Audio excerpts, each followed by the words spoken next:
नमस्कार, मैं आरडी भारती और आप देख रहे हैं बिहारी सुल्तान। सबसे पहले मैं बता दूं, खबरों के सिलसिले में 3 न्यूज सामने है। बिहार का उपचुनाव, उत्तर प्रदेश का उपचुनाव और झारखंड विधानसभा का जो आम चुनाव है, उसमें नेताओं की बदजुबानी, बिगड़ा माहौल, कई बार ओवर कॉन्फिडेंस में लोग इतनी बड़ी बड़ी गलतियां कर जाते हैं जिसका खामियाजा बहुत बड़ा भुगतना पड़ जाता है।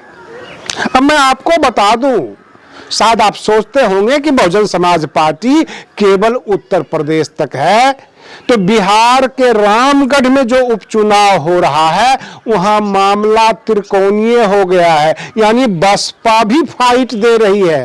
रामगढ़ जो विधानसभा है बिहार का, वह उत्तर प्रदेश के ठीक बॉर्डर पर है। वहां बसपा का मजबूत जनाधार भी है और बसपा के कैंडिडेट हैं सतीश यादव, जो बाकी सभी कैंडिडेट को टक्कर दे रहे हैं। उधर उत्तर प्रदेश के 9 के 9 सीटों पर जहां पर उपचुनाव हो रहा है, मामला त्रिकोणीय है। कहने के लिए आप कह सकते हैं कि भाजपा और सपा लड़ रही है, लेकिन बसपा पूरी टक्कर दे रही है। हर जगह मुकाबला जो है त्रिकोणीय होता जा रहा है। लेकिन आश्चर्यजनक जो है खबरें निकल कर आई झारखंड से। कहने का तात्पर्य, हमारे बहुत सारे ऐसे नेता हैं जो ओवर कॉन्फिडेंस में बोलते बोलते उनकी टंग स्लिप कर जाती है, यानी जीभ स्लिप कर जाती है, अथवा जानबूझकर बोलते हैं, लेकिन इसका परिणाम काफी गंभीर हो जाता है। झारखंड मुक्ति मोर्चा के नेता, झारखंड गवर्नमेंट में मंत्री रह चुके इरफान अंसारी बोलते बोलते कुछ ज्यादा बोल गए। और सीता सोरेन जी बीजेपी के कैंडिडेट हैं और सीता सोरेन जी के मामले में वो ये कह देते हैं कि वो रिजेक्ट माल है, जनता ने उन्हें रिजेक्ट कर दिया। जनता ने उन्हें रिजेक्ट कर दिया, यहां तक तो ठीक है। रिजेक्ट माल किसी महिलाओं के बारे में बोलने से पूरा समाज आग बबूला हो जाता है, और जो जनजातीय समाज है, जो आदिवासी समाज है, वो बर्दाश्त नहीं कर पाएगा। मैं आपको बता दूं कि सीता सोरेन अनफॉर्चुनेटली, दुर्भाग्यवश, वो भाजपा की कैंडिडेट हैं। अपने घर से बगावत करके भाजपा में शामिल हो गई। लेकिन दिसोम गुरु श्री शिबू सोरेन जी की बड़ी बहू हैं, दिवंगत नेता दुर्गा सोरेन की वो पत्नी है। काफी प्रतिष्ठा है उनकी, और उनके बारे में कुछ बोलना किसी भी नेता को भारी पड़ सकता है, चाहे वो जेएमएम के नेता हो अथवा भाजपा के हो। ऐसे फिलहाल वर्तमान में वह जो है भाजपा के टिकट पे चुनाव लड़ रही हैं। लोकसभा चुनाव लड़ी थी, वहां हार गई, अब फिर विधानसभा में जोर आजमाइश हो रही है। लेकिन उनके ऊपर आप विरोध कर सकते हैं, कटाक्ष कर सकते हैं, लेकिन इतना गिरकर जो है बदजुबानी नहीं हो सकती। ये सीधे हर्ट करेगा झारखंड के मुख्यमंत्री हेमंत सोरेन जी को भी, क्योंकि वो उनकी बड़ी भाभी है। जो शिबू सोरेन जी हैं उनको भी ये हर्ट करेगा। पूरा आदिवासी समाज इरफान अंसारी जी से ये मांग कर रही है कि आप माफी मांगिए। बहुत सारे लोग तो ये भी कह रहे हैं, क्या हम उनकी मां बहन के लिए फ्रेश माल कहें जब वो रिजेक्ट माल कहते हैं?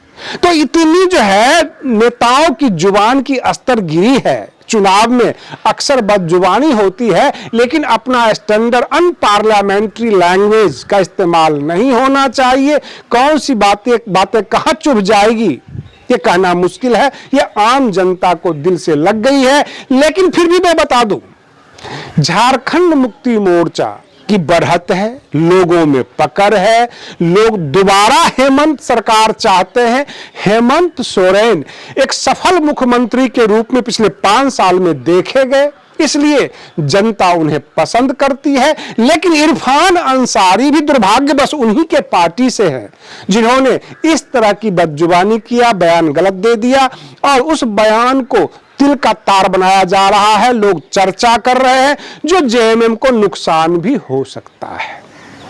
कहने का तात्पर्य कि जैसे झारखंड में झारखंड मुक्ति मोर्चा और कांग्रेस दोनों 70 सीट पर लड़ रही है और 11 सीट पर आरजेडी और बाकी लोग जितने भी वाम दल वगैरह हैं उन गठबंधन को दिया गया है, जिसे आप कहते हैं इंडिया गठबंधन। तो इंडिया गठबंधन बनाम एनडीए की लड़ाई है झारखंड विधानसभा में और भाजपा के बड़े बड़े नेता अपनी पूरी ताकत झोंके हुए हैं। मैं आपको बता दूं, असम के मुख्यमंत्री हेमंत बिस्वा बिल्कुल डेरा डाले हुए हैं और शिवराज सिंह चौहान जो मध्य प्रदेश के पूर्व मुख्यमंत्री हुआ करते थे और उनका जो पुत्र है वह भी मध्य प्रदेश में उपचुनाव लड़ रहा है और उन्होंने भी बदजुबानी कर दी।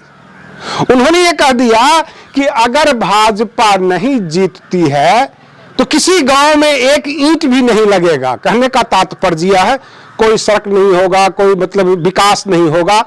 तो क्या जनता को धमका के अब वोट लिया जाएगा या भाजपा जो है इतनी घमंड में आ गई है? क्या झारखंड में भी वो धमका रहे हैं? ऐसे में बता दूं कि फिलहाल झारखंड में एक्टिंग मुख्यमंत्री भी हेमंत सोरेन है, पूर्व मुख्यमंत्री भी हेमंत सोरेन है और आने वाले भी मुख्यमंत्री ऐसा लग रहा है कि हेमंत सोरेन जी ही होंगे। भाजपा की कुछ चल नहीं पा रही है झारखंड में।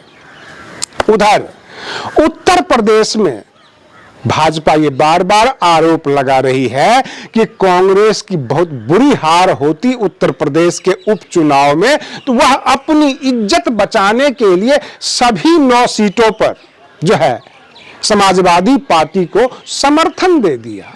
लेकिन कांग्रेस के ही कुछ नेता बागी होकर पर्चा भर दिया उन जो है विधानसभा के उपचुनाव में और पर्चा जब भर दिया तो उन बागी नेताओं का कहना है कि कांग्रेस ने अपने आप को उत्तर प्रदेश में समाजवादी पार्टी के नेताओं के हाथ बेचा है।